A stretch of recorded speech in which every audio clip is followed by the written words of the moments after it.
The following is rated not safe for work. It contains strong language, adult situations, and lots of spoilers. Discretion is advised. In the criminal justice system, cinematic-based offenses are considered especially heinous. The dedicated attorneys who investigate these villainous films are members of an elite squad known as the Reels of Justice. These are their stories.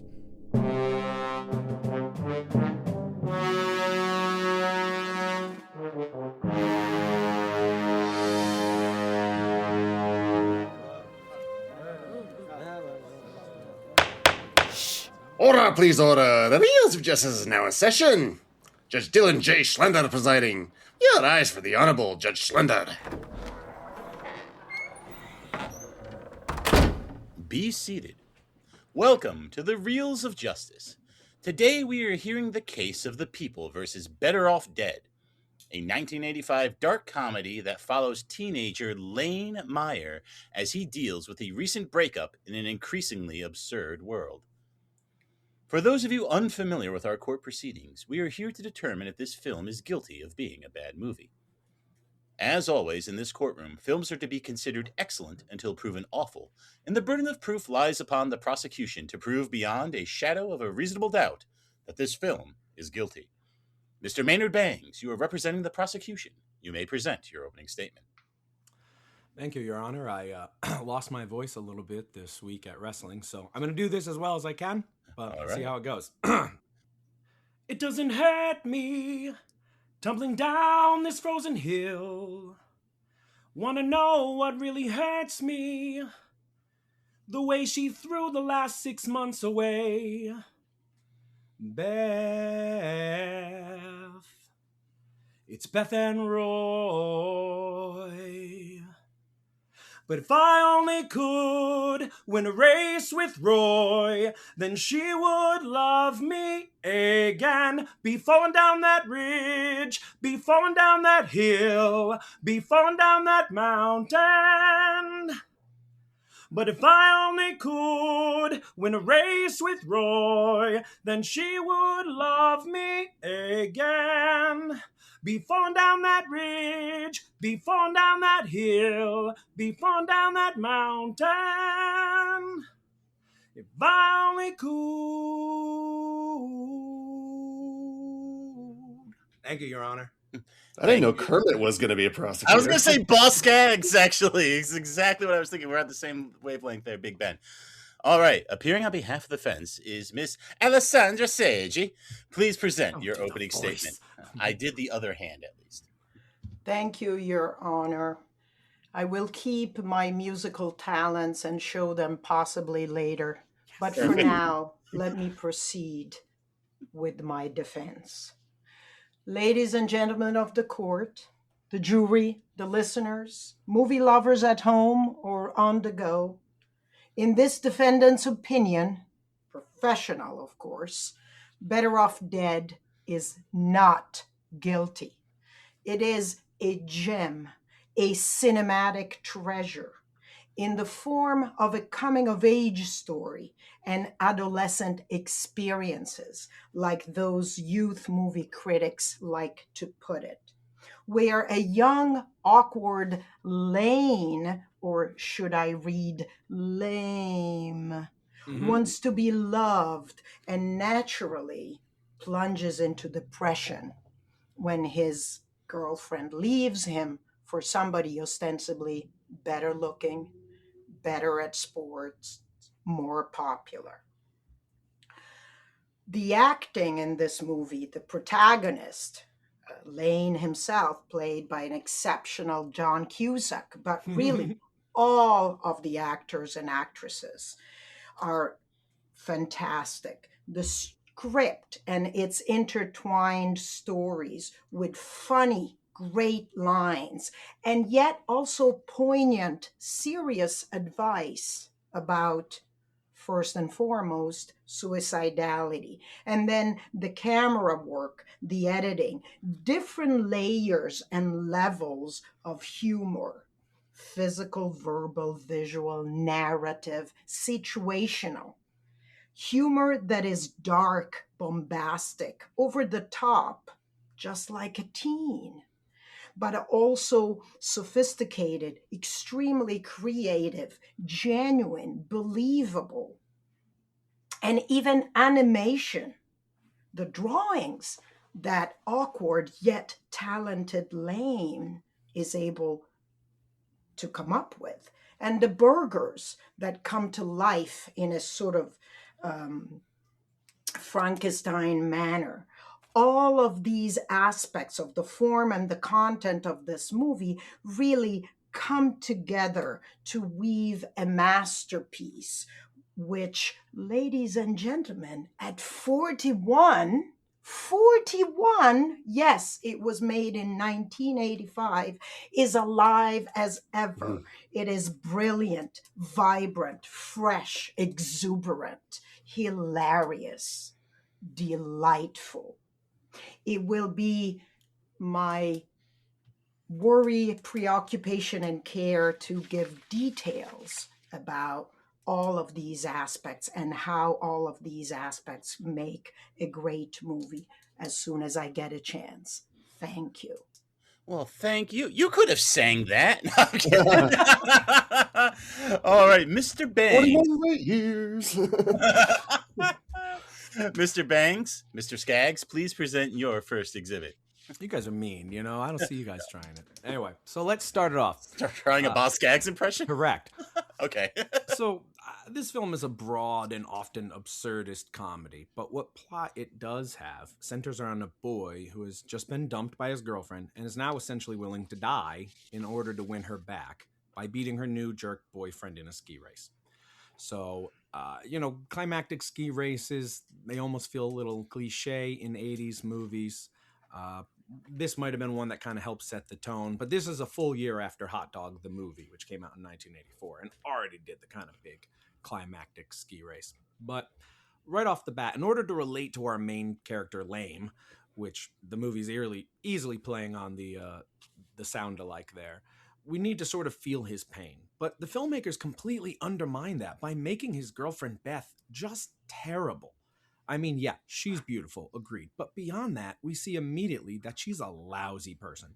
She's harboring feelings for someone else behind her boyfriend's back, and then directly in front of his face, which is disrespectful. She outwardly says it's for shallow reasons because he's handsome and more popular than Lame. And this other guy, Roy, he's abysmally cruel. So it's evident to us, too, that Beth has to be very shallow to even be interested in him. Because other than being handsome and athletic, Roy has nothing going. He's never kind. He's never humble. He relishes in humiliating and tormenting others publicly, and he makes no attempt at hiding so. So Roy's absolutely the worst. We get that. He's almost cartoonishly bad. But thus, to be interested in him, Beth really has to be awful too. And I think this is to the film's detriment for ever getting us to really relate to Lame, because we don't share his feelings for Beth unless we too are completely shallow and willing to see past her bad qualities. I think if Beth were more... Got bad news for you. Well, I know about you, but we're talking about regular people. And I think if Beth were more objectively likable, which I think is only possible if Roy, too, is overtly likable, the anguish we're supposed to see Lame endure would resonate more with us. We would feel Lame had actually lost something. Whereas I think we all see this breakup as Lame dodging a bullet, because everything Beth values is wrong, and therefore there's no value to her. Their unhappiness is inevitable. So I don't understand why he'd want her back, and thus every jokey suicide attempt sequence in the film falls flat and actually becomes aggravating. All right, I'd like to let Alessandra respond to that. Are we not able to relate to Lane? No, I don't think so. I very much believe Lane is a very relatable character. Indeed, the girlfriend and indeed the new boyfriend are quite or horrible, but that's what happens sometimes as teenagers. We fall in love and become obsessed with the wrong people. That's exactly what it means to be young and inexperienced and not really knowing which end is up. Hey, I'm old and I still fall for the wrong people.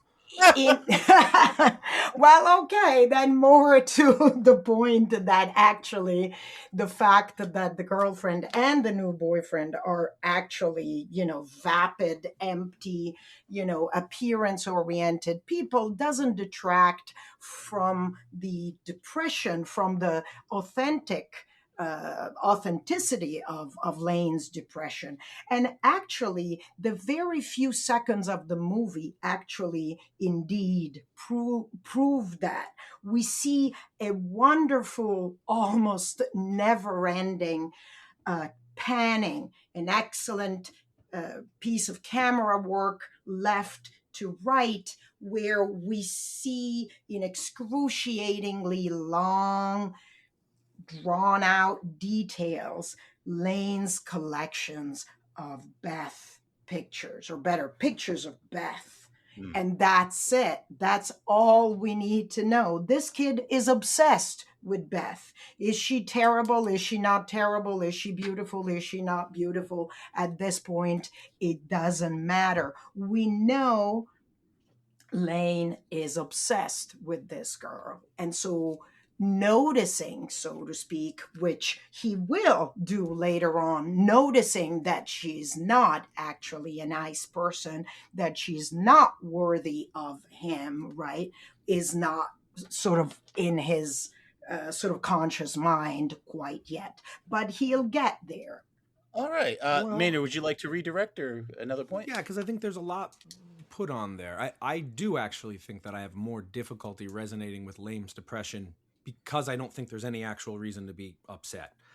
And thus, I think I read him as being completely melodramatic, right? He's overreacting, which makes it very difficult to follow him as a character because he doesn't really act very seriously, right? Now, because to me, the film, it's not something that we eventually learn. We immediately see Beth's terrible. I mean, 2 or 3 minutes into meeting her, she's looking at another guy, she's attracted to him, and then she dumps this guy, off camera. So I think we kind of immediately don't like her. But you had said that she didn't deserve Lame, that he had more going on. And I completely disagree with that, too. He is as pathetic and as useless as this film makes him out to be. For instance, he buys that car with his dad's money to impress his girlfriend, and then he puts no time or effort into fixing it up, ever. It's a totally superficial, wasteful move. He never even redeems himself for that car, because it's Monique, the French exchange student, who fixes the car entirely for him. He does nothing to contribute to it at all. And recall how arrogant and cocky he was when he finally driving it around, like he did something, he was winking, like, you didn't do anything, dude, this was handed to you. And that's a shame, because it's an avenue of redemption for Lame that his character needs that he doesn't get. His inability to ever act upon fixing the Camaro contributes to Beth dumping him, because she's shallow and she actually cares about cars, right? And he never improves himself in that one regard, or in many regards. I mean, we see him becoming a better skier, but we see also that he's objectively bad at school and work, right? He daydreams, he spaces out, he fails math problems, he burns people's orders and gets fired. He's an irresponsible jerk, and we never see those things change. Lame is unlikable. Take the blind date sequence where he takes out the neighbor's girl who has the orthodontic apparatus. And he's incredibly arrogant again, and feels like he's doing her a favor by going out on the date with her, only to find out, no, you're the bigger loser here. You're objectively the bigger loser. It also happens when he goes after the cheerleader who dates the entire basketball team. Like, again, you don't have anything to offer, Lame. Like, you magically become a good skier by the end of this movie. I didn't really see you work for it. It just happened when it needed to. But all your other reasons for being a total loser, they remain. Alessandra, if you'd like to address any of those loser points, or we can move on. Yes, no, I very much would like to. Well, certainly Lane does display some loser-like qualities or defects, as the case may be, but he's not a total disaster. He is definitely depressed. He is hopeless. He's awkward. If I were a different kind of doctor from my sociological and film studies doctor, I would say perhaps he has some learning disabilities. He's has ADD, and those are the underlying reasons why he's not doing what he should be doing, so to speak, as the prosecution would have us believe. He's not fixing the car, but it's a combination of sort of potentially genetic innate disability, and then the depression due to the fact that this girl has left him, that put him farther and farther down into his hole. He is not, though, completely without quality. As I mentioned in my opening statement, he's a very talented artist. When he's in the cafeteria and he starts sketching by himself, not only are those drawings amazing, but they come to life. Yes, that is right, an artifice of the movie in and of itself. But those characters that he drew are amazing. Of course, there are a million different kinds of art that we can consider and like or dislike, and indeed beauty is in the eye of the beholder. But even from exclusively a technical point of view, artistically, those drawings are quite impressive. Additionally, yes, it is Monique, or Monique, as Mrs. Smith likes to call her, that is atypically, right, not the usual girl's role for her. And kudos to the filmmaker for putting in the mid-'80s, right, a girl that is actually good at fixing cars. What happened? Oh, we just reverse gender stereotypes. Okay, good.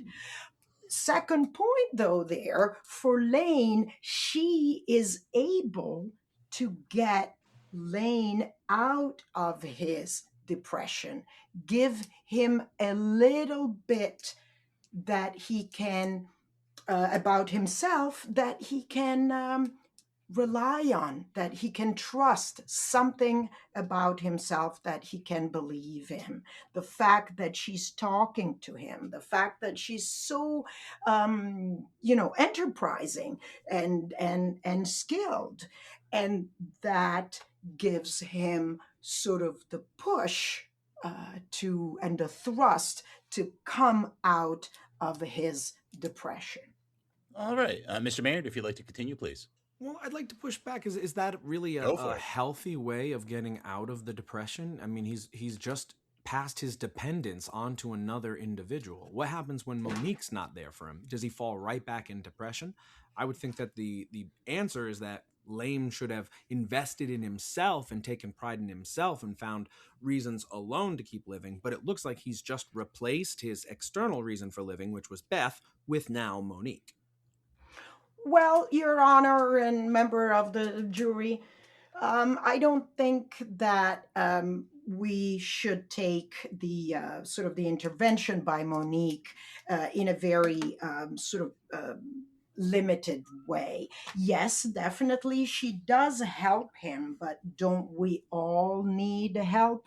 I'm a sociologist, so in that sense, I believe that everybody, on their own terms can definitely do some things, but hey, it always takes a village. Sometimes it takes a metropolis, and in some occasions even the whole frigging planet. So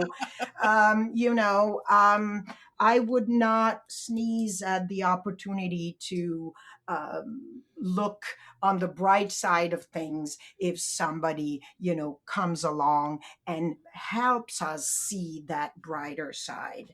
By the same token, yes, she's there, but when the actual ski performance is about to happen, he is alone, or better, during the ski performance, he is alone. And I think that, given the difficulty and the danger of that slope. We'll get to both of those things. I'm not sure we saw any difficulty or danger. It turned out it was barely an inconvenience. Okay, order. Well, it wasn't K2, it was K12, so it was 10 times harder than K2, so. All right, Mr. Bangs, it sounds like you have another exhibit you want to get out here. Yeah, that would be 6 times harder. But because we've established that Roy sucks, right? And therefore Beth sucks. And therefore Lame sucks. It's sorry to say, but Monique sucks. And that's because she's interested in Lame. And she has no reason to be, right? I mean, as we've established, he's terrible and she's awesome. I mean, she can ski amazingly. She speaks 2 languages. She can fix up cars. She has a good pitching arm. She has so much to offer, and Lame has so little. She has no reason to be interested in Lame other than that he's better than Ricky Smith, I guess. Not by much. And you consider what she knows about him. What does she see in Lame? Well, all she's seen is that he's tried to kill himself a few times over a girl who we know is awful. They've had absolutely 0 conversations with one another up to that point. I remember they first meet at a dinner, then later a school dance, and she's already kind of getting googly eyes for him, and they've never even had a conversation. He doesn't learn that she can speak English for a few more scenes. It's kind of like The Little Mermaid all over again, And ultimately, I just think that I don't want to see the 2 of them together.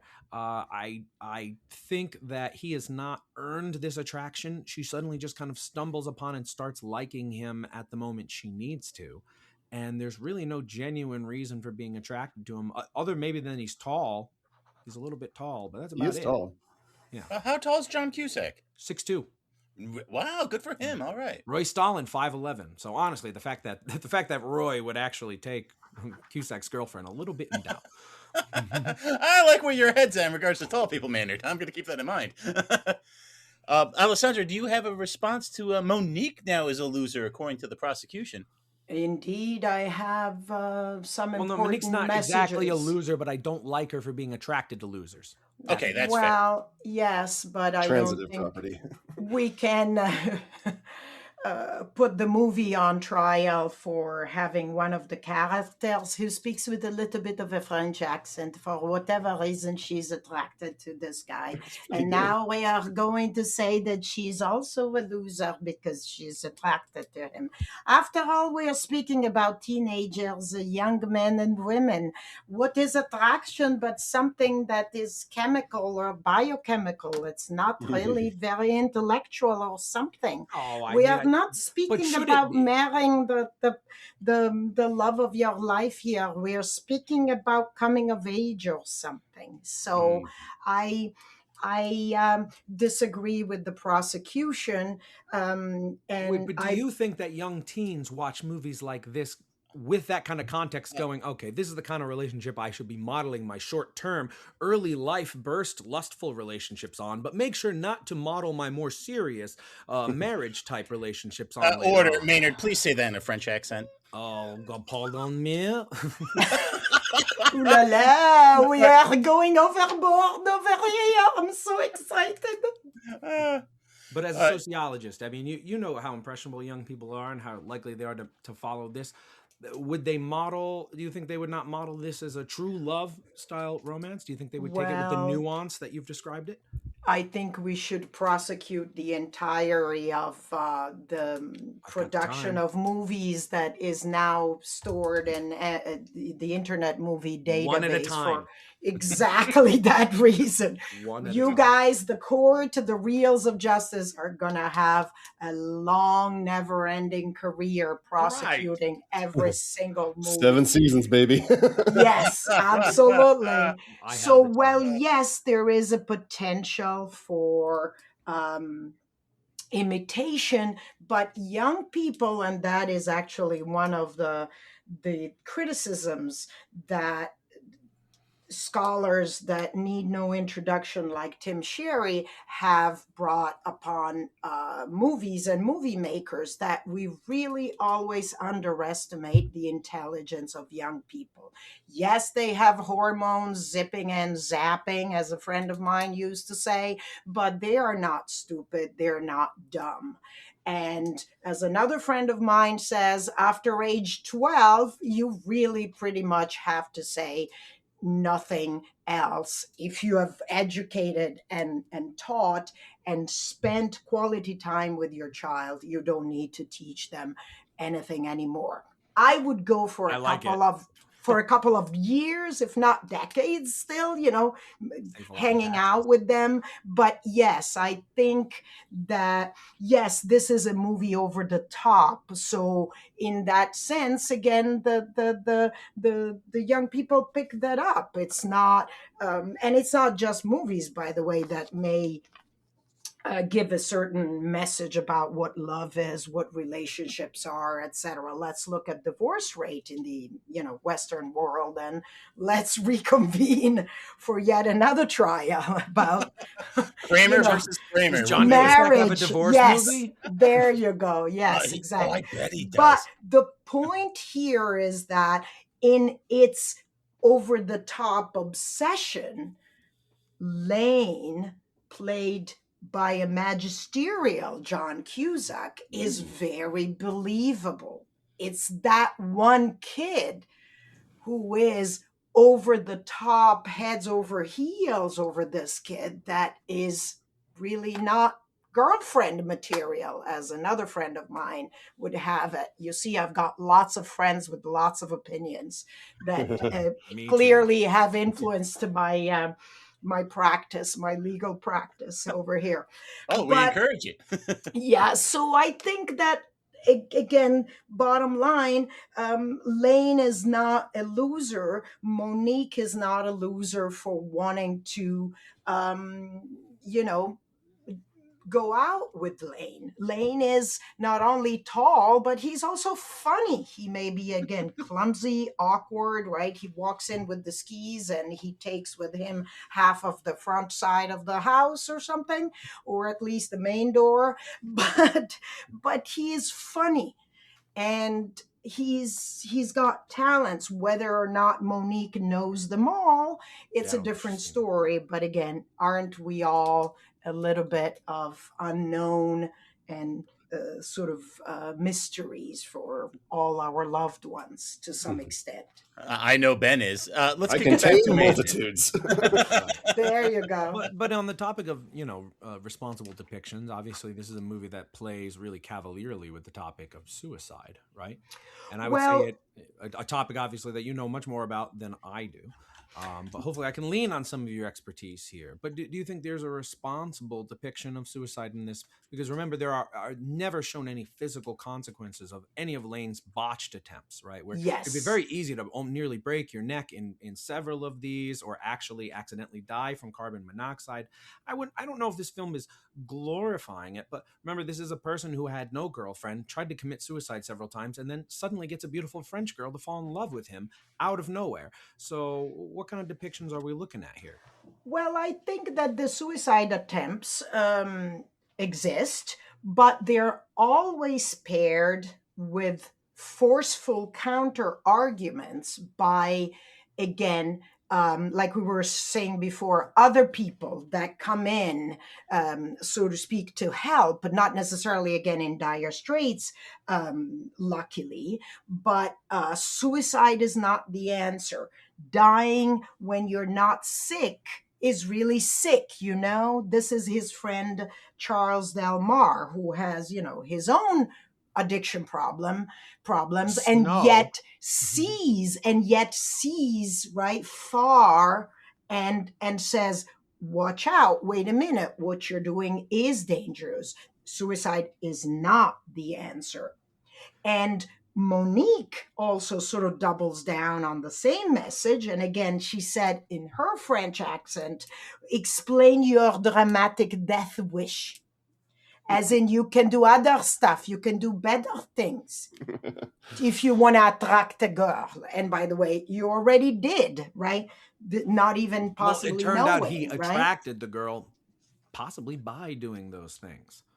I don't know that we don't know that. We can't right, see what would happen if exactly. Lane didn't try to commit suicide. Would Frenchie still fall in love with him? We don't know. Yeah, right. We only know Yes. this is the version. And as far as Charles, too, Charles is a friend who wasn't very interested in Lame's problems.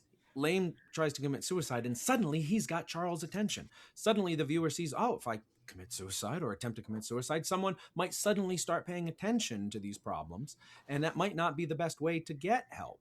I know you've spoken a few times about movies like 13 Reasons Why, where a suicide victim got a lot more attention post-suicide attempt, and that could be problematic. And I think absolutely I see some shades of that here, where this individual really is overlooked, not taken very seriously, and begins to get some attention through these actions.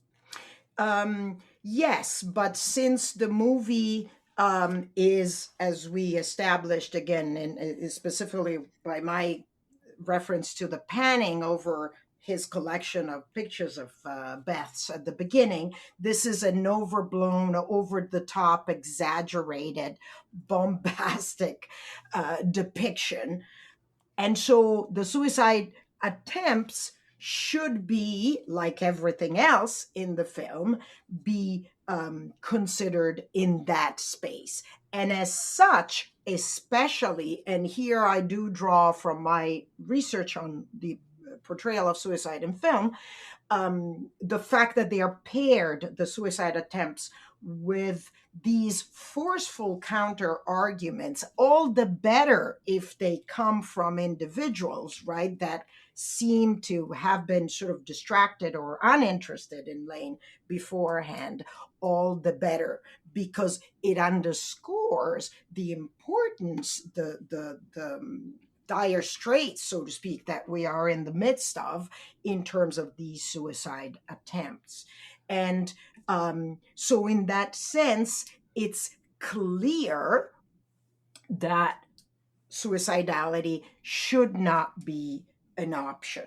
And so in that sense, the portrayal of suicidality is not just tolerable, but fairly,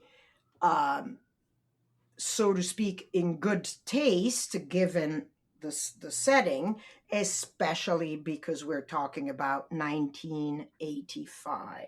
See, I do want to push slightly back, because to me the suicide option is taken off because it turns out Lame realizes that he's not as pathetic as he thought.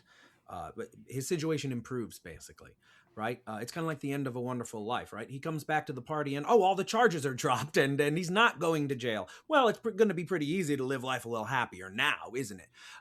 So the fact that he gets a new girlfriend, he suddenly wins respect of the whole town. But what's the message to the people who shouldn't commit suicide but don't actually have an ability to turn their lives around, who have to learn to kind of live with a bad situation, but learn to live with it? Well, It's a Wonderful Life, I feel like it's in a different category because it's not over the top, but it's more sort of... There was an angel with wet pants. Well, yes, and but in that sense, it was over the top. But it was also sort of cloaked in a sort of religious container that I'm afraid if we sort of get into, we're going to be led astray from Better Off Dead. The idea that he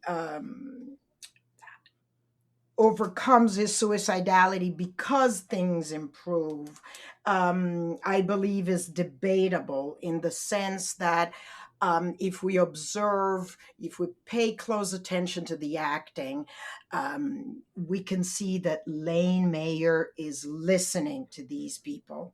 Is the message they're giving: suicide is not the answer. You need to find a different way to impress the people you want to impress for whichever reason. That message does get through to him loud and clear. Like doing an incredibly dangerous stunt that could easily result in his death anyway?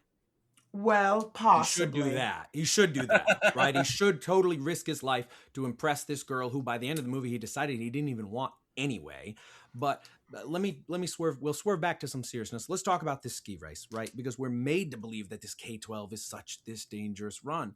But a lot like the suicide attempts, we never see any of the physical consequences of the K-12 for Lame, right? He makes numerous practice runs, falling and tumbling down the mountain repeatedly. He sustains absolutely no injuries, no broken bones at all. So what exactly is the danger of this run? And in fact, we see Monique goes down the ski run, her first try, and she's not even introduced to us as a skier. Side note, the filmmakers literally just forgot to do that. It would have been so easy for Monique to just meet Lame while skiing and establish that common interest as a genuine basis for their attraction. But the filmmakers didn't even have time to do that. They meet elsewhere at some random stupid dinner.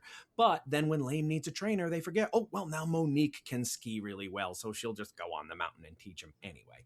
We ultimately see the newspaper boy go down the mountain on a bicycle. We see Lame do it on one foot. So ultimately, there is no danger of this K-12 because the whole world is just cartoonishly broad, as we've discussed. There's no real consequences to any of those things. And yeah. All right, Mayor, are you going to rest there, or are there any other exhibits you'd like to get out? I think I could probably rest there, and we'll see what the defense is going to bring up. Very good. I can ham fist some of these things back in. I'm sure. I have no doubt. Thank you, Mr. Bangs. Alessandra, you may present any exhibits you have in defense of the film. Yes, indeed. So I think that the ski race is no more, no less outrageous as any other part of the movie, in a sense. But the movie is still held together by the humor, physical, verbal, visual, narrative, situational that we find. We are asked possibly as viewers to sort of suspend judgment like we've done since sort of, second number one, when we've panned over his incredible collection of pictures of Beth's. And so the movie stays as a vibrant, exuberant, hilarious story of an awkward kid. And think of the Korean or Japanese boys. I've been debating whether they're actually Korean or actually Japanese, because you find references to either, and yet, culturally they're not the same. But anyway, the Korean boys that want to race with him, and one of whom speaks like Howard Cosell. Language lesson, inspired words from a man who knows how to ski. Whether or not the prosecution would actually want us to believe that he does not know how to ski, Lane, this is funny. They are hysterical.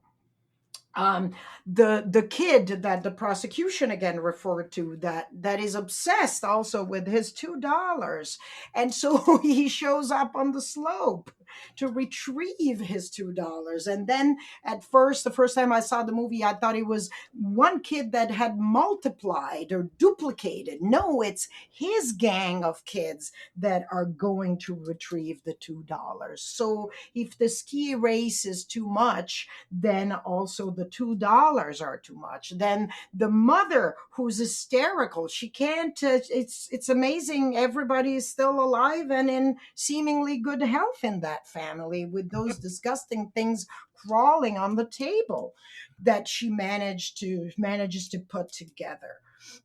The physical humor, the cat food for breakfast that, he, unfortunately, he's so, in a different world, having lost his girlfriend, that doesn't realize that after he feeds the cat, he's actually pouring cat food for himself. Luckily, the bell rings, and so he is saved.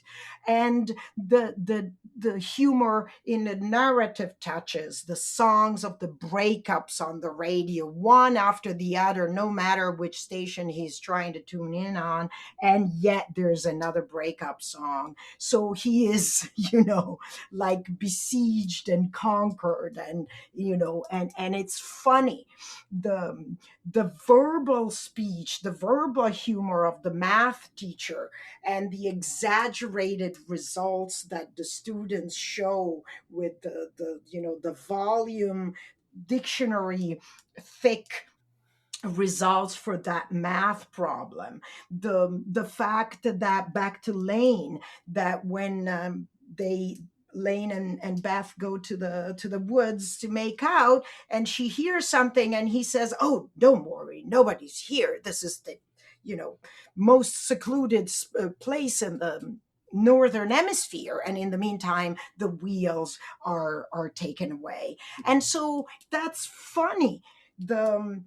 You have Christmas in France, Mrs. Smith says. That's verbal situational humor, or situational ignorance, it might be. Monique says Rick's and his testicles are all over the place. But no, it was tentacles. But forgive her, because yes, she speaks English, but not that well. So that is funny. And even at the end, the film is over, you can go now. That's a sort of situational humor, right? Now you can go, don't stick around. We're almost breaking the fourth wall, like in Ferris Bueller's Day Off, where they sort of say something similar. So this movie is a funny movie about an awkward kid who has strong feelings from a girl, and the mismatch, oh boy, couldn't it be more mismatched? Probably not. But overall, the movie holds with this sort of multi-level humor. Mary, would you like to respond to the humor? Obviously, the defense brought a lot of examples here for you. There were a lot, and those are a lot of things that I liked. The issue is that those are mostly all sort of detours. They're sidebars. They're mostly throwaway gags. The mother's bad cooking. It's something interesting to fill in an otherwise boring scene of nothing but like uninteresting dialogue, and it's visually interesting, but it adds nothing to the story. It's like the brothers' penchant for inventing. It doesn't really ever go anywhere. It ends up just kind of being funny gags. To the credit, the newspaper boy actually does sort of play into things, where he ends up chasing him into the big hill. But I would argue he sort of robs Lane of the initiative of actually getting to go to the race himself, because he ends up just getting chased into it and running away from a child. So he doesn't really get to stand up to Roy so much. He ends up running away from a little boy and incidentally running the race. And by the way, that entire race would be thrown away just because that little boy on the bike interfered. We don't know that Roy wouldn't actually beat him if the race wasn't fair. But last point on the comedy, one of the parts I do like are the two brothers that you mentioned. And, Yuji Okamoto had actually worked really hard on his Howard Cosell impression in order to do it in the movie. And then after filming it the whole time, they ended up redubbing it in post later with Rich Little, which is a real shame, because he could have actually heard him do it. He did it with a little bit of an Asian accent, as he wanted to do it intentionally. And we would have actually heard what a brother sounded like if they had, learned English from Howard Cosell. But instead, they decided to go the more broad option. All right. Alessandra, do you have any other exhibits in defense of the film before we move on? Yes. I wanted to offer a rebuttal to the idea that these humorous skits are sort of asides. Please do. I'm sorry? I said, please do continue. Oh, yes. In the sense that definitely when we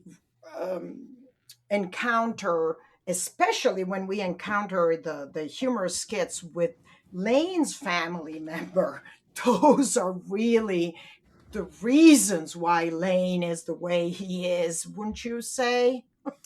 Like, I mean, he's his surrounded. mother's a bad cook, but she's it's weird because she waffles from being completely careless, like knocking him off with the when she's vacuuming, and being and not listening when he comes home and dumping, and then having good ideas like go talk to the French neighbor. So she's all over the place. She is occasionally a good mom, and she's occasionally a negligent one. Yes, but the father that very stiltedly, right, looks in the manual to see how he needs to speak to his own child, right, his own, growing child, is possibly, and it is somewhat funny, but it also, again, it is a sort of a reflection of many hard relationships, difficult relationships between parent and children, young teenagers, older teenagers, young adults, that may then contribute to a certain, state of affairs in the family. So I do believe that, mixing metaphors and mixing styles, the humor is also what makes then these characters, especially again, the family ones, more believable as sort of, a set of a family group that has this awkward kid as part of. All right. And would you like to rest there, Alessandra? I think so. All right. Both sides have rested their cases. The attorneys will now present their closing arguments. Mr. Bangs, you may begin. Thank you, quite honorable adjudicator, for that most worthy of introductions. Allow me to now wrap up the proceedings by reiterating the veritable tableau of compelling and, dare I say, sensual testimony as to why the accused should stand guilty for the high crimes of bad moviness. Oafish authorship collides catastrophically with impudent irreverence to amalgate into a substance that one could only describe as repugnant, repulsive, and reprehensible. Contemptible characters, slapdash spectacle, and a total lack of boobage sunk this ill-fated project from the word go. The solemn responsibility now rests on the mandsome shoulders of the alluring physical specimens that comprise our fair-minded jury. Will they do their dutiful diligence and recognize this film as residing squarely in the domain of cinematic squalor? Or will they do what they always do and gutlessly vote not guilty? The anticipation is palpable. Either way, here's hoping this dulcet staccato satisfies in place of a Maynard Bangs top 6 in the Big 2-6 Baby, while simultaneously eliminating the need for the inevitable, intellectually distinct Howard Cosell impersonator in the forthcoming interview. I repeat again my confidence that we will not be hearing from any additional Howard Cosell impersonators in the future, and instead look forward to hearing from brash ski instructor Bill Hitler. I thank you. It sounded more like a foreign person than it did Howard Cosell, but I'll go along with it. No, actually, that was pretty good. That was a pretty good Howard Cosell, man. That was good timbre.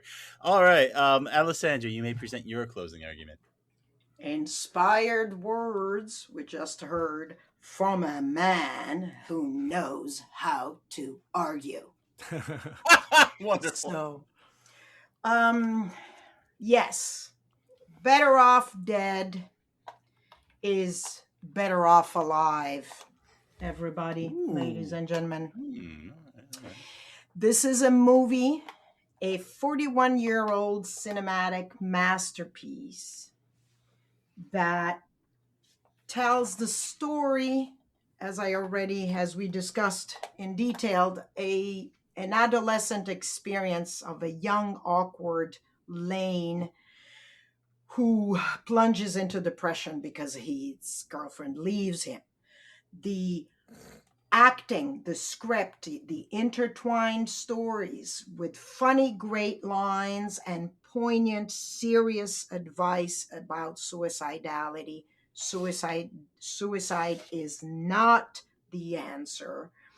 Woven together with ad hoc camera work, skillful editing, different levels and layers of humor, and even animation, weave together a microcosm of humor, creativity, and teenage awkwardness that it's still brilliant, fresh, vibrant, exuberant today as it was 41 years ago. In closing, I would also like to add that this movie by Savage Steve Holland was actually quite autobiographical. He decided to make this movie following his own sort of state of disarray, following a breakup. And so to the prosecution arguing that there is no that the movie doesn't hold because it's not believable, this story came straight from the director's sort of personal experience. And we can see that in the back of the DVD, actually, physical DVD description. So, all right. Oh, go ahead. Thank you. Thank you. No, I'm sorry, Your Honor, if I may. No, thank you. So this is indeed a cinematic treasure because it reminds me a little bit of Faulty Towers. You know, the British sitcom, 12 episodes from, I believe, 75 to 79. They did not want to make any more. They were so tight, so cogently put together that they could not possibly do anything else after those 12 episodes. And here, the same thing with Better Off Dead. It's vibrant, it's funny, it's hilarious, and that's it. All right. Thank you all. Members of the jury, Mr. Big Ben Haslar, Mr. Dylan J. Schlender, and Mr. I want my $2, Ryan Luis Rodriguez. You have all heard the facts concerning this case. It is now up to you to determine if this film is guilty of being a bad movie. The bailiff will escort you to the deliberation room to render your verdict. Right this way? Say, does anybody know why Bernard Cosell just peeled out of the parking lot?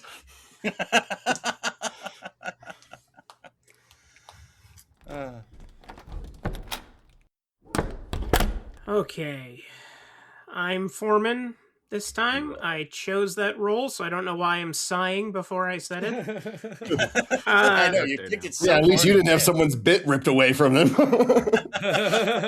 I first caught this movie in the mid-90s on Comedy Central, which they played it during the day constantly. And when I was faking sick to get out of school, I watched it, I think, maybe 2 or 3 times. Didn't think much about it afterwards, but then when I went to high school, my media arts teacher was obsessed with the movie. And anytime anybody said anything remotely threatening in the class, he'd say, I want my $2. And just, I watched it again after that, and I completely fell in love. I love that the opening credits are hand-drawn, which continues into my recommendation, but we're not going to get to that yet. I love the stop-motion hamburger jamming out to Van Halen's best song. Yes. I love how dreamlike and nightmare-like this movie is. Like, it feels like he's tripping into, like, this other dimension that takes over his mind and kind of makes everything more palatable or more insane, depending on what the scene is. I love that this was parodied on South Park back in season 6, the Aspen episode. The only thing that's different is that Monique does not have what's his name? From Total You're introducing Recall. your own evidence. That wasn't in the trial. Quado from Total Recall on her chest that stops the bad guy from coming down the mountain. I think it's hilarious and perverse that a teen comedy initially hangs, no pun intended, on suicide. We have David Ogden Stiers as the dad, Disney Renaissance legend David Ogden Stiers. He's not in The Little Mermaid, but he is in the Beauty and the Beast. He's Cogsworth. We have Elizabeth Daly as the singer at the school dance. This was the same year that she was in Pee-wee's Big Adventure. So she was really the it girl for 80s cult classics, and I include Valley Girl in that. And I love the fact that everyone in the movie, from the mailman to Barney Rubble on the television, wants to take out Beth. When Barney turns his head and he's like, so, do you think I can ask out Beth? I lose it every single time. It's ridiculous. Ben, you said the least during this trial, so I want to hear from you. This movie, I had not seen it before. I kind of started out hating it. The comedy was cartoonishly broad, I think, as the prosecutor put it. And I didn't quite like the suicide stuff kind of being laughed off. I also thought he was a loser and Beth, like, who cares? it started to win me over about midway through. Like when you kind of know that the comedy is like sort of like these bits that are being interjected, sort of like a Christmas Story or something like that. You come to start looking for them as like welcome distractions. It's a live action cartoon. Sort of, yeah, I guess.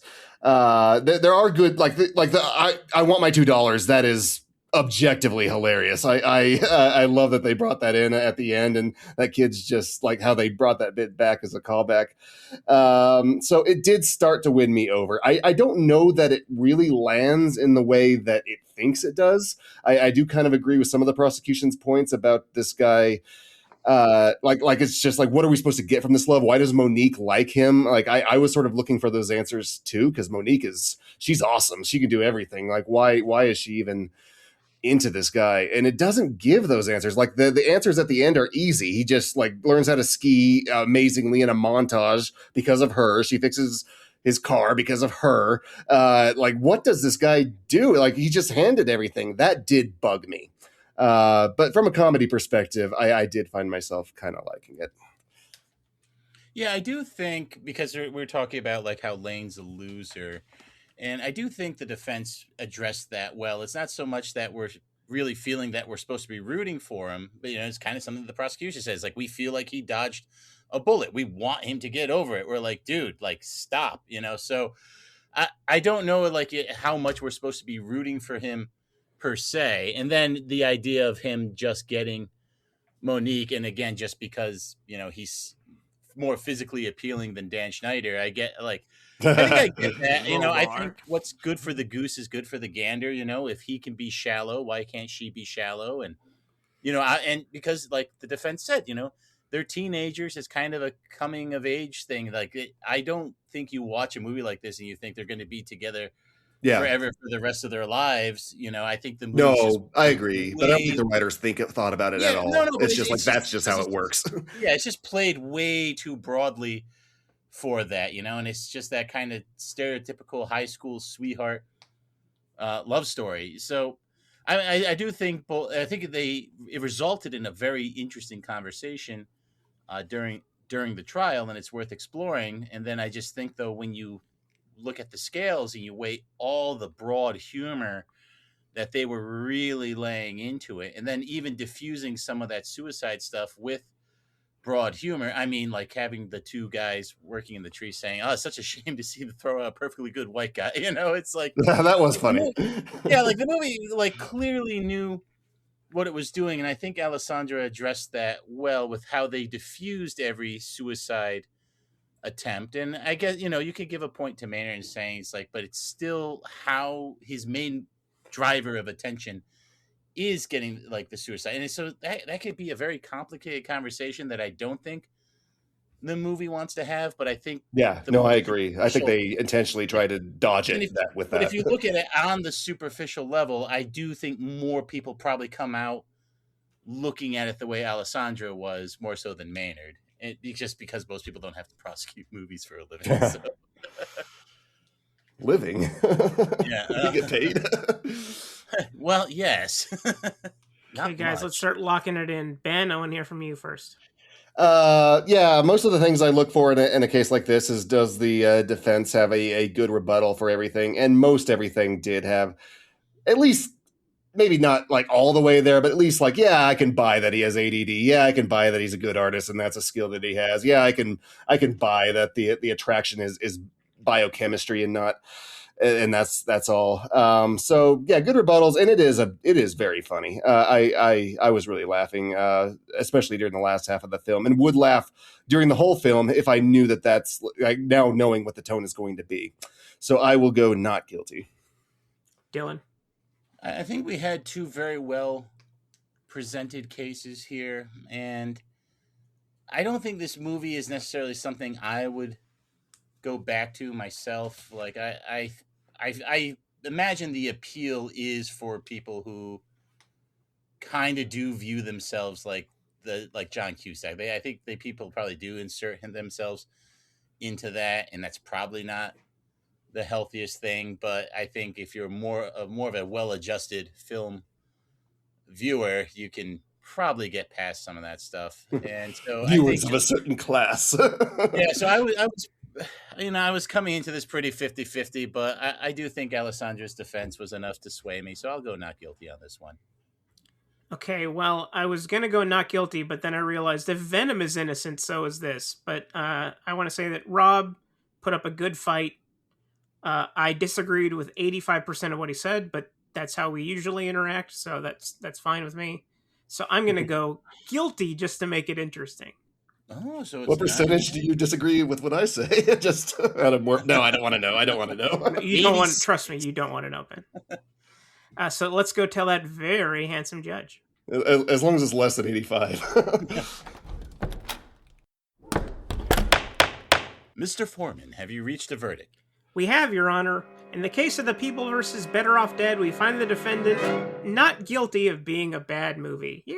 Order in the court here. The verdict is so rendered, and as is befitting of the times, we will immediately start work on the Legacy sequel. John Cusack can still do it, and I'm sure there's other people out there still drawing goblins eating people. Court is adjourned. Dan Schneider unavailable.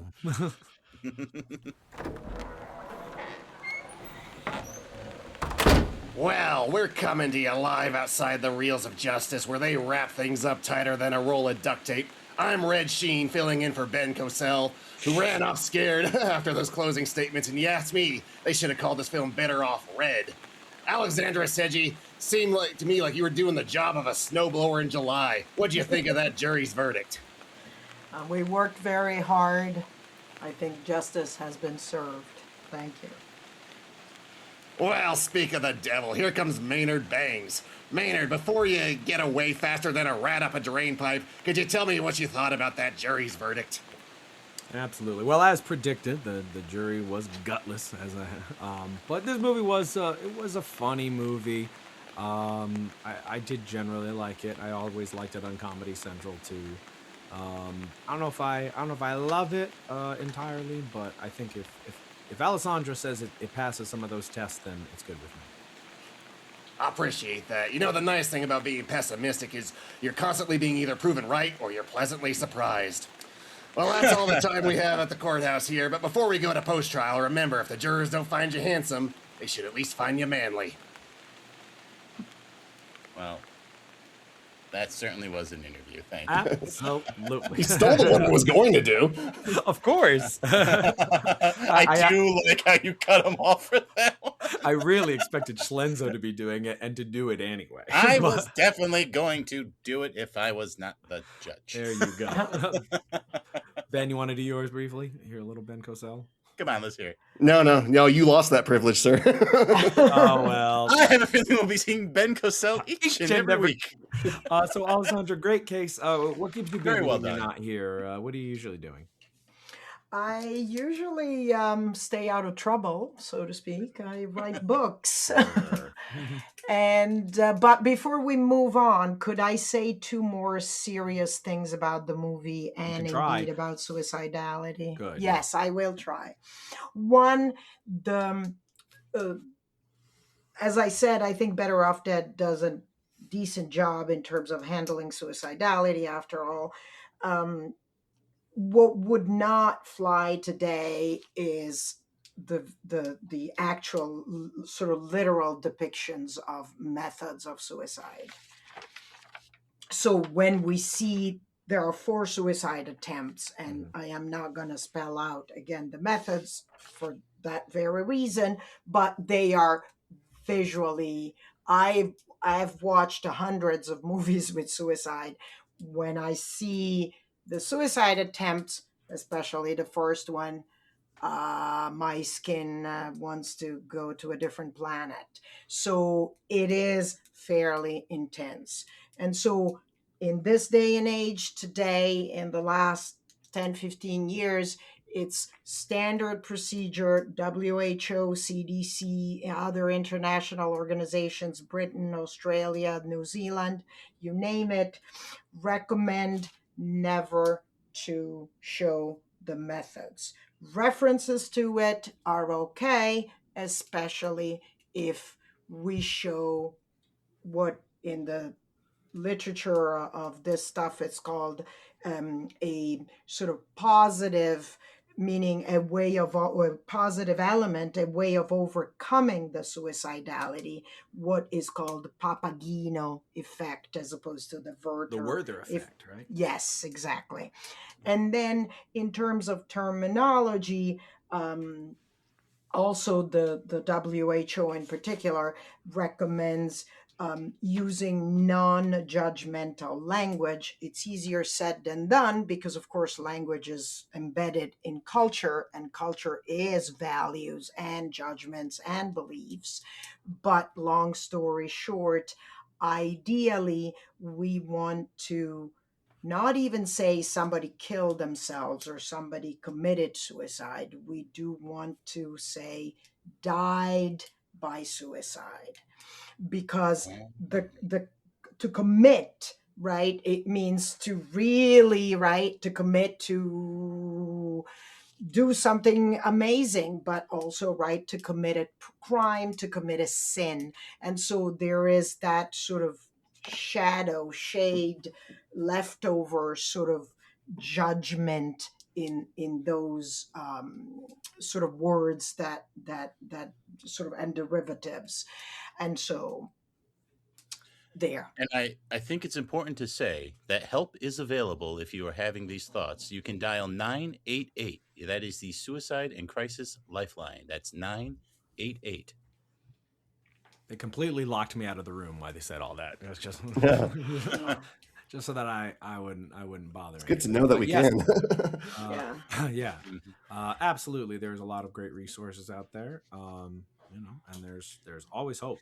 Oh, and speaking of great resources, Alessandra, you are a full-fledged member of the Schlenzoverse because you were on Dwight Hurst's podcast, The Broken Brain, talking about some of this stuff, which was a great episode that I really think everyone should also check out. Thank you. Yeah, The Broken Brain. That was excellent. Yeah, because thank you. Well, you'd written a book, right? And yes. What was the name of the book? Youth and Suicide in American Cinema: Context, Causes, and Consequences. And so I look at 187 American films. Wow. And their portrayal of suicide. So with certain, of course, parameter standards, right? But the broad container is youth movies, whether youth movies is movies for youth, about youth, or by youth, which are sort of few and far between, even to this day and age. So you're saying we have you for another 185 episodes then? Possibly. All right. Why not? Maybe does this one count as one? Interspersed, right, with at least another 100, because of course. Yeah. Well, yeah, no, that's awesome. But so I'm writing 2 books, if I may continue. Please, yes, please. One is about sociology and film, and literally what sociology can do to help us appreciate films, and what film can do for those of us who are interested in studying society. And that's book number 1, since, you don't want to travel solo. And book number 1 is under contract, so the clock is ticking, but why don't make it more interesting and spice it up and work on a second book? I love it. Yes, and that is a ostensibly tiny, we'll see, monograph on a fairly obscure film called Something Wild. Not the 1980s comedy, but the 1961, I'm sorry, I'm biased, masterpiece by Jack Garfine. About, I'm a happy-go-lucky girl, a rape in New York City. So, and the unraveling of this girl, I'll say that much, after the rape. It's an amazing film. If Jack Garfin hadn't made it, I wish I had made it. No, just kidding. But yes, so those are my 2 book projects. Nice. Ryan, have you Both seen sound this? very interesting. Yeah, and then there's a third one, but I locked it in a closet so I don't do work on it. I'm going to look at the portrayal of suicide in neorealist films because nobody, and I say nobody, up to yours truly has ever touched suicide in neorealist films with a 10-foot, 20-foot, 30-foot pole. Good. We're breaking 35 though. Yes. So that's it. So Wow. Oh, it's a Well, lot. it sounds like you're going going to be busy, and these will produce a lot of episodes. I just looked up the movie Something Wild. It's 50% on Rotten Tomatoes. You got to come defend it. yeah, no, absolutely. Well, it's not for the faint of hearts or for late nights for sure, because it's going to keep you awake for a while. But hopefully, if one watches it in the morning, it might actually, manage to then go to sleep, around midnight or 2 a.m. Oh my God. But yeah, no, and it's got an interesting backstory and forward story, as in it sort of destroyed the filmmaker's career as a director, and it's needless to say, I find it interesting from a variety of points of view, but I'm possibly indulging or digressing or both. I mean, not at all, because I was going to ask you for a recommendation of a movie you think people should see, and this almost sounds like one that should count. But I'll toss it to you as a recommendation of a movie you think people should see. You could use that one, or if you have another movie you think we should see. Sure. I would recommend something right for your next podcast, which is Reels of Trauma, because it is. I thought that was the show. Yeah, I no. like to keep it light, you know? Yes. And so for Reels of Justice, I was going to recommend I Know I'm a Romantic, another John Cusack movie. Oh, of course. Say Anything. Ah, okay. Anything. Say Maynard. And if you want me to endear the movie to you, I can quote from the script. Well, besides quoting from it, what makes it special to you? Besides Johnny, of course. Yeah, it's another, coming of age story. Two kids, of course, boy and girl, from the proverbial two sides of the railroad, and so John Cusack is Lloyd, a high school senior who wants to go out with this Diane girl who, of course, is beautiful and intelligent and sort of doesn't live, so to speak, in the same world that he does. But Lloyd, again, in his awkward, in Italian, we would say he is un ragazzo acqua e sapone, meaning he's a sort of innocent looking, genuine kid, all water and soap, meaning a simple and, again, possibly, a little awkward kid. And so he tries to win this girl's heart, and there's this epic sort of, not so much monologue, but this explanation of what he's gonna do with himself after high school. And he's under scrutiny in front of this girl's father, and again, his answer is, again, awkward and funny and simple and complicated and over the top hilarious. Awesome. No, So that's why I like it. It's sort of Fantastic. a John Cusack, again, sort of impersonation, sort of way of being a young kid. And now no one can stand on lawns with a boombox innocently. Right, without referencing also. it. So Yes. unfortunate. Right. Now, this weekend, I took a long and eventful journey, I wish there was a term for that, to take part in the high-concept blockbuster of the summer, Christopher Nolan's The Odyssey. A veteran of the legendary Trojan War tries to return home and faces delays. After successfully generating... That's putting it mildly. That's right. Yes.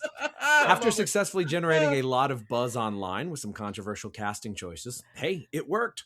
Those embattled characters actually filled their roles very well, despite ultimately receiving little overall screen time. Most of this film is carried, appropriately enough, on the grizzled shoulders of its lead, Matt Damon, who I thought brought one of his better performances since The Martian. The special effects range from some dark and muddy CGI to an authentic 115-foot wooden longship that result in easily the most breathtaking sequences in this and in most recent films I can recall. And that's literally just from letting her unfurl her sail. That's how low the bar is, Hollywood. Literally, a real ship just undoing its sail is 1,000,000 times more captivating than anything a computer has generated in the past decade. Now, despite being almost 3 hours long, there were certainly sequences that still felt rushed, in particular the scene with Polyphemus, so I hope we get an extended version that makes more time for that. I feel like those and some other of my favorite elements of the story were truncated to make time for other bits that felt like they dragged on too long, and I can confidently say that Christopher Nolan and I are interested in distinctly different aspects of this story. I have always considered Penelope, Telemachus, and the Suitors chapter to be boring, anticlimactic, and frankly skippable. There are no monsters in this. Can we just go home? This guy bests a Cyclops, and you think a bunch of drunk bachelors are going to pose a challenge. Get real. We could have hung out with sirens for an extra 10 minutes, Chris. Come on, fucking sirens.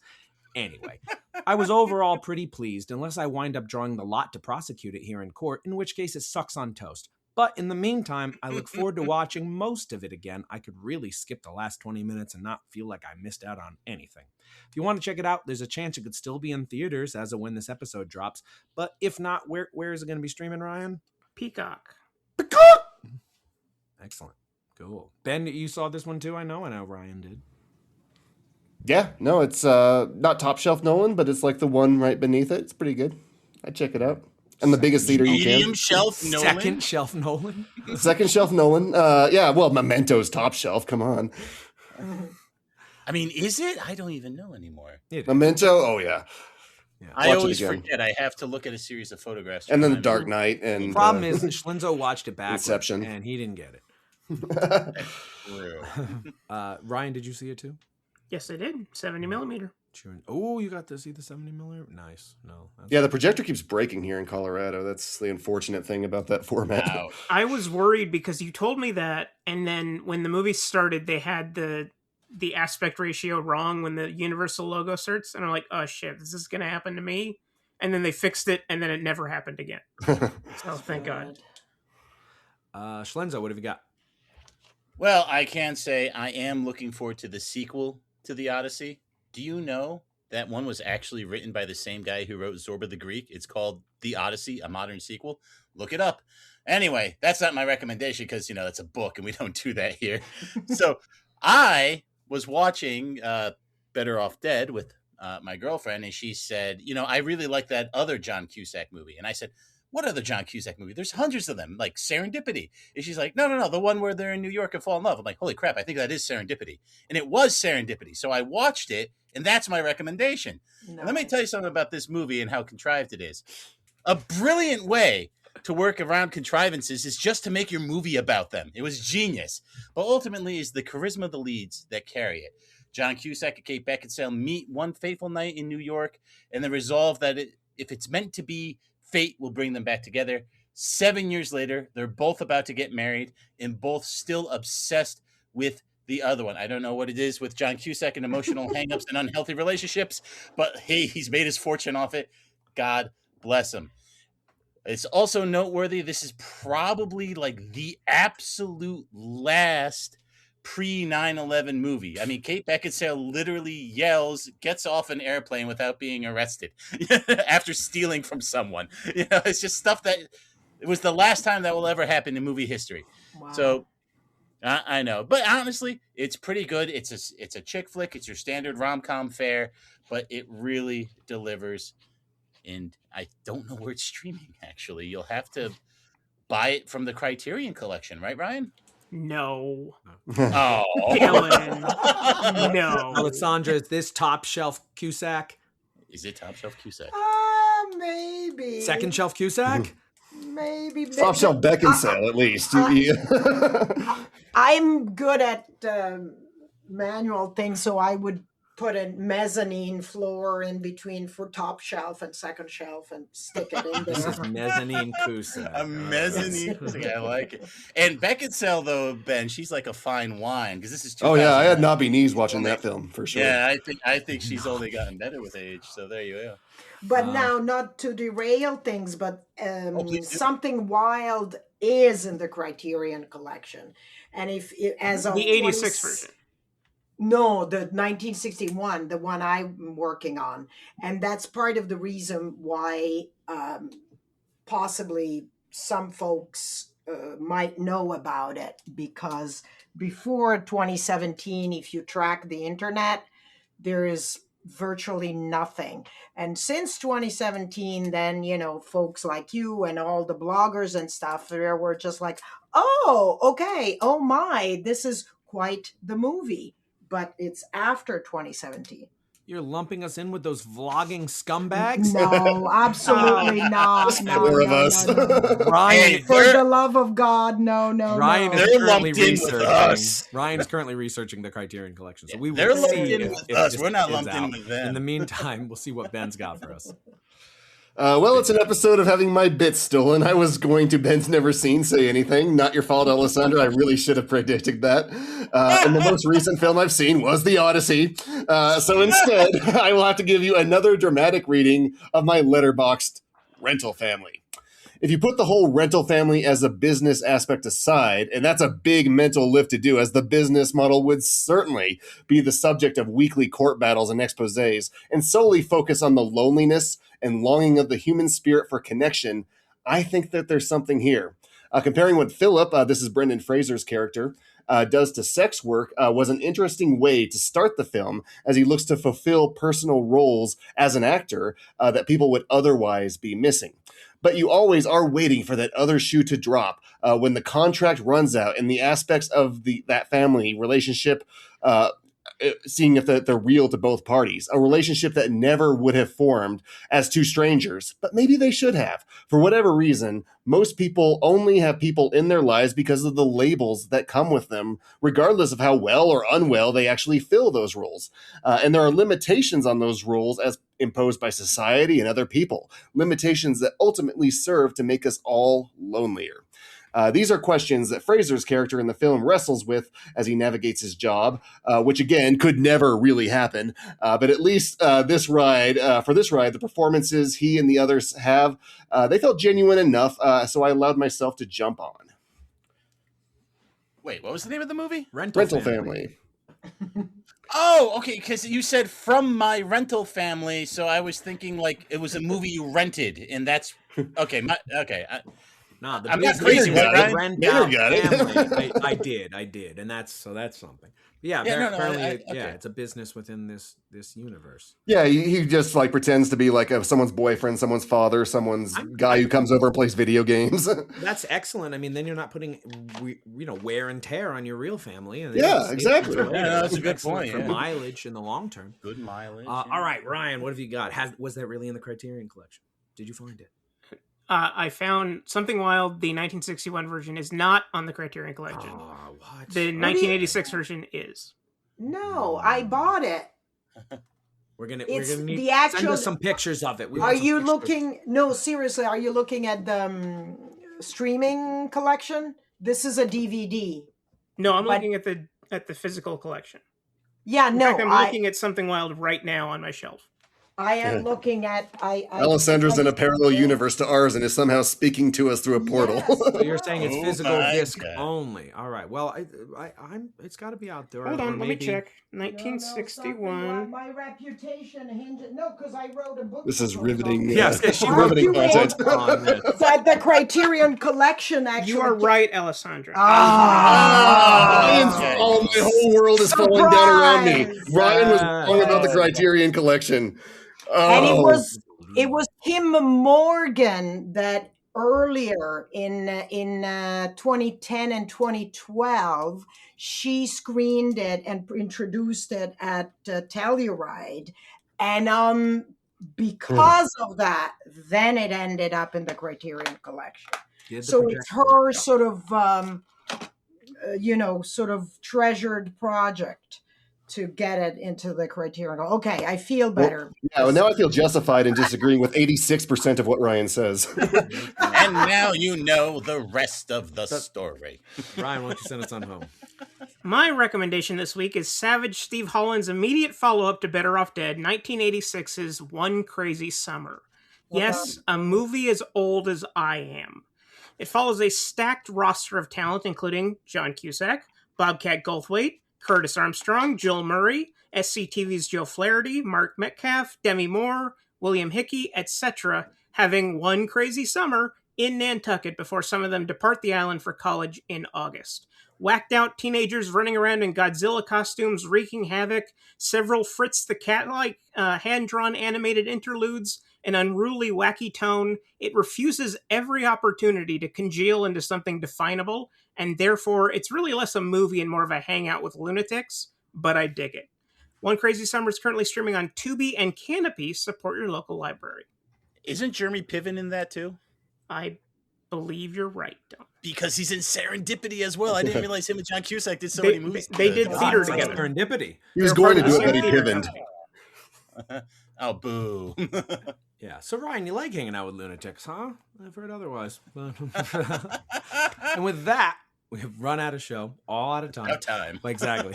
But we want to thank our guest, Alessandra Seggi, for joining us. Thank you so much, Alessandra. Thank you for having me, guys. You rock. We're going to have you back, 185 and counting. You wait.